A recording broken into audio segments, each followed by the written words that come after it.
Hey YouTube, welcome back to the Cosplay Misfits channel. Havoc here. I'm Siaori. I'm Deadpool. We have Deadpool with us today, guys! Today we're talking about our review of Deadpool 2. Deadpool. I forgot to wear my shirt because I'm an idiot and still need to wash it, so Hold the pillow. I'll be holding this instead because I like this franchise a lot and I love this movie. Havoc is a huge Deadpool fanboy, in case you couldn't tell. I am one with the Chimichangas. Ooh. He's got the pop. We will be cosplaying Deadpool probably next year. Is that the game plan? So yeah, so you'll see us. We won't say who's doing what yet, though. Leave some surprises out there. Also, I have to say, compared to the last one, I like this a little bit more, only because there's more Deadpool in it. Also, spoilers, in case anybody hasn't seen it yet. Yes, we're going to be talking spoilers, so shut the video off and go watch it twice, 3 times. Or 10. Whatever. Or 10. Yes. Definitely go see it 10 times. Yes. I haven't seen it that many times, and I'm Deadpool. We open up with Deadpool 2. He's currently off killing racists, pedophiles, sex traffickers. You know, ridding the world of its scum. Yeah, for the most part. And then his baby mama dies. Why? That was just so why. First 5 minutes, just Why? You thought it was hard, I had to live through it. But they had just decided they were gonna have a baby. We were gonna get a mini Deadpool, and then the writers had to go and do that. We were going to have Papa Deadpool. It was going to be a thing. I'm sorry, Deadpool. You were gonna name probably him or her Cher, too. Or Todd. She wanted to name them Crystal with a K. No, but then she did say, no, that sounds like a stripper's name. Or Kevin with a K. Also sounds like a stripper's name. But at least after that, we did get the amazing performance in the opening credits, Ashes by Celine Dion, and It was beautiful. It's another great opening segment that also parodies off of the previous scenes that just happened. It's like, starring, wait, did they just kill her? Oh, cinematography by Blind Owl. It's kind of like a Bond-esque theme opening. And then we go straight into Deadpool blowing himself up. While he's wearing Crocs. And to the tune of a lullaby-sounding song on a wind-up dead Wolverine from Logan. Is it awful that I totally want one of those? I kind of want one too. Okay, I feel like less of a bad person. Gets picked up by Colossus, and then we're back at Professor Xavier's X-Men mansion, and we finally get to see X-Men. Well, I didn't. Briefly. Nope, Colossus has got this one, guys. It's like, Colossus got this beast, close the door. Closed. Just kidding, look who it really is! Otto's here, it's really warm in there! And then they decide to cheer Deadpool up by bringing him on a mission as a trainee X-Men. Trainee.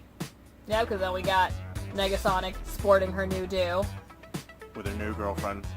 Or girlfriend. I don't know, they never say whether or not she had a girlfriend in the last one. Hi, Kiko! It's like, hi, Wade! They're a cute couple, they balance each other out. So they go on this adventure to go help this kid out who's having issues for a boarding school for mutants. And turns out that people trying to help him with his mutant powers... They were bad people. Maybe bad people. They were very bad people. Maybe pedophiles. We don't know. According to Deadpool. No, we definitely know. I believe it. I just say the kid's name is Russell, and not gonna lie, my mind went straight to the kid from Up. They both are the same look. I legit thought that was just Russell grown up. They might have done that on purpose. Russell, well, who knows? Russell it might have been Carl might have passed at that point, and he didn't have anybody really looking after him, and he developed, mutant powers. Shut up, that is so not my fanfic or anything. He has the ability to shoot fire out of his hands and light things on fire with his hands. Take Fire that. fist! Ah! Take that, Pyro. Deadpool gets upset with the fact that they're abusing this small child, so he shoots one of the pedophiles in the head, tries to shoot the other old man in the head, fails to because Colossus saves him. And they're shipped off to the Icebox. One thing I will say about Deadpool in this one is he has a lot more depth to his character in this storyline than I think we got in the last one, where he's, you know, famous for his breaking of the fourth wall and his really seedy jokes and everything, but this time we actually got, like, levels of him. Like, he's like, I mean, he loses his girlfriend within, like, the first 5 minutes after they decided to have a baby. And now he's like, okay, you know what? I'm gonna take this kid, like, this kid, they did shit to this kid. That's not okay. I'm gonna try and save him. So, it's, like, cool seeing Deadpool, like, you know, kind of take on that paternal instinct. I see what Marvel's been doing lately with that. They spent the rest of the movie with suicide attempts. Kinda yes, kinda no. Deadpool was trying to die for the rest of the movie. Well, yeah, I You're mean, not once they wrong. got to the icebox, they had these collars put on them that's, like, you know, made his cool mutant powers go bye-bye, so he had to sit there as the cancer kind of consumed him. Though there is, you know, the theory going around saying that he, you know, shot pedophile A to get the collar put on so that he could die because he wasn't able to kill himself otherwise. Ulterior motives. I don't think he would have done that before saving Russell, though.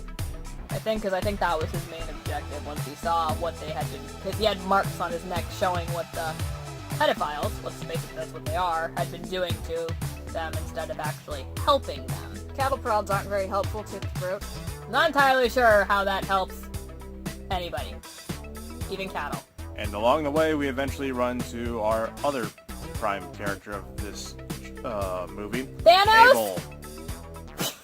Yes, Thanos. I really like him as Cable. As somebody who has read the comics, and specifically on Cable and Deadpool, he hits the nail on the head pretty damn well with how he plays Cable and how he interacts with Deadpool, because that is literally how they always act between each other throughout the comics and throughout the movie. Except that he's too short. They are very pointedly mentioning that he is too short.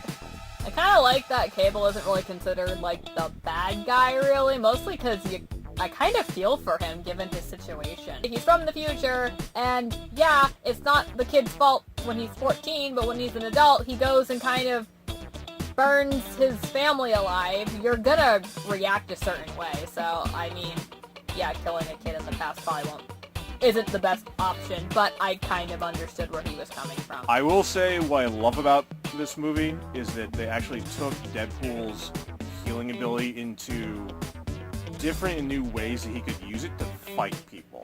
He gets shot in the hand with a pistol, grabs the pistol with it poking through his hand, twists it around, then shoots the guy who shot him in the first place. And honestly, it's a great addition that they just kind of added in there. If you're not a big fan of, you know, body horror, it might not be the best movie to see. Like, Wade ends up getting out, and then he has to put together his own, you know, I can't even call them Band of Heroes, I really can't. I'm not sure It's exactly. the X-Force, who Yeah, knows? so, they're an interesting group. There is one, he's the best in the entire thing. If y'all don't know who I'm talking about, his name is Peter, and he's amazing. His name is Sugar Bear, excuse you. Hashtag Sugar Bear forever. I love Peter, I don't care. Peter is the best X-Force ever. And then everyone dies. Except Domino. Yeah, Domino, you gotta love her powers, man. A panda saves her! I'm not kidding, go watch the movie. That honestly happens in one scene. There was a really epic battle on a moving, like, because they were moving the prisoners from the icebox to another facility, and they're all in this, like, armored car truck thing, and that battle was, like, so badass. Like, between Domino, Cable, and Deadpool, that was a kick-ass scene. That's probably one of, like, my favorite, like, moving fight scenes that Marvel has done. That was one of my favorite fight scenes in the entire movie. And then Juggernaut shows up. Freaking Juggernaut. Remember from X3? Except he doesn't say, "I'm the Juggernaut, bitch." He just literally goes straight up to Deadpool and rips him in half. Once again with that, you know, body horror aspect. And then Deadpool's just cracking jokes still after he's been torn in half. And He's like, oh god, I can't feel my legs! Oh, there they are. Use my legs as backpack straps. And Domino legit wears Deadpool as a backpack as they're exiting the scene. This is your purpose. And then they move on to the next scene where it's just Deadpool with baby legs. Baby junk. That We was a didn't weird need scene. to see that. I really hope that Ryan Reynolds at least told Sharon Stone that they were taking that scene from her iconic movie. And if you don't know the scene I'm talking about, shame on all of you. Seriously, just Google Sharon Stone iconic scene. You'll know what I'm talking about. It's thanks to Deadpool that we now know what a grown-ass man with baby balls looks like. Also, Cable shows up. Well, you know, Deadpool's still got baby legs. Gets up and starts trying to walk. It's freaking weird. He had to make that handshake count, okay? Can I just say I envy Blind Al in that scene for not being like- able to see any of that? She's just like, what in the hell is going on in here? It's like, I don't know what the hell's going on, but I feel like I'm kind of glad I can't see what's going on. And we have another iconic scene taken from another movie where Deadpool, trying to make amends with Colossus, is standing outside the mutant mansion holding up his iPhone or whatever with a boombox on it, playing music as from, I believe, the movie with John Cusack's, I don't remember what it's called, but John Cusack was the one holding up the boombox in the movie. So Deadpool is in a fight with Juggernaut, with Domino and Cable helping him out, and he gets his head impaled on a fence spike. And then now, seemingly out of nowhere, kind of like with that scene in the first one, where he gets a knife in the head, and he just starts imagining things. Well, this time, he's kind of imagining that Colossus shows up and picks him up like a very romantic scene. He picks him up bridal style. Bridal style. They have a moment. They have kind of a gay moment. Okay. I mean, earlier in the movie, Deadpool did grab his ass while they were hugging. So.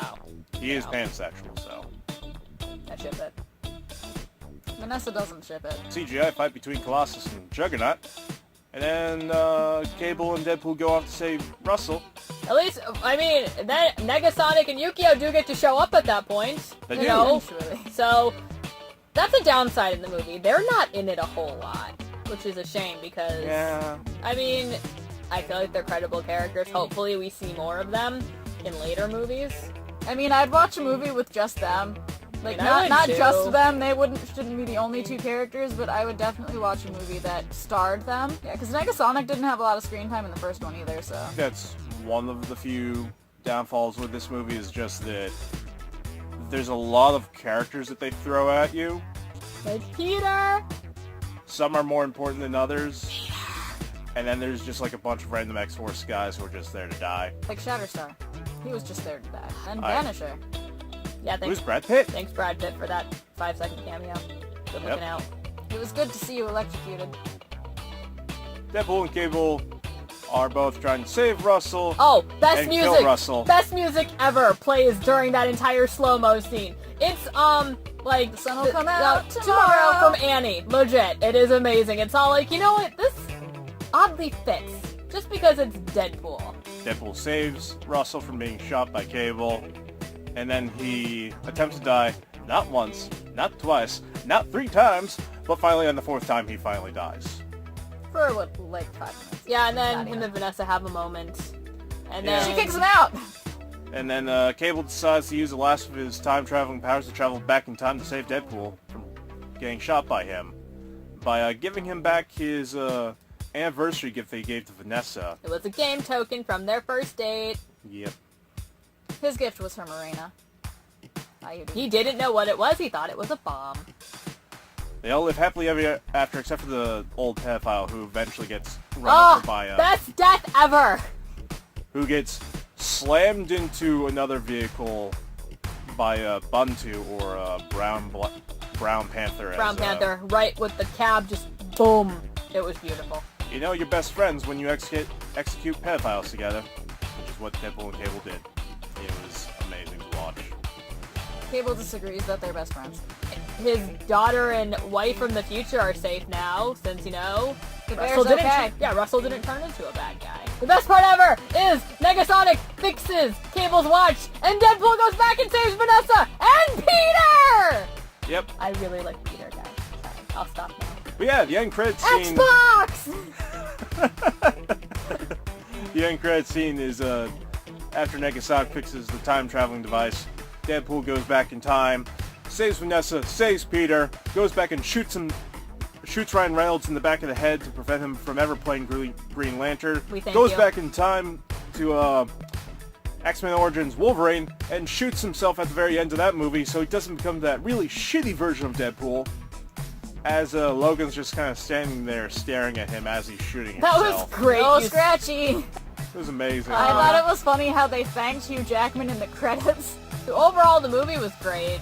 I mean, I think the general consensus is that it's better than the first one. That's just what I'm seeing in reviews and stuff. I can see people saying that the storyline is a little weaker. The whole time traveling aspect can be kind of like, That's just lazy writing. yeah, like he says, kind of like a scapegoat, where it kind of lets the writers off the hook from thinking of an overcomplicated ending. I think structurally the first one was probably just better written overall, but the character growth in this movie was so much better. I would say personally that I agree with everything that Siaori says, and that it wasn't as well written as the first one, to various degrees. What I do love about this movie is that for me, as a Deadpool fan, is that it showed more Deadpool being Deadpool.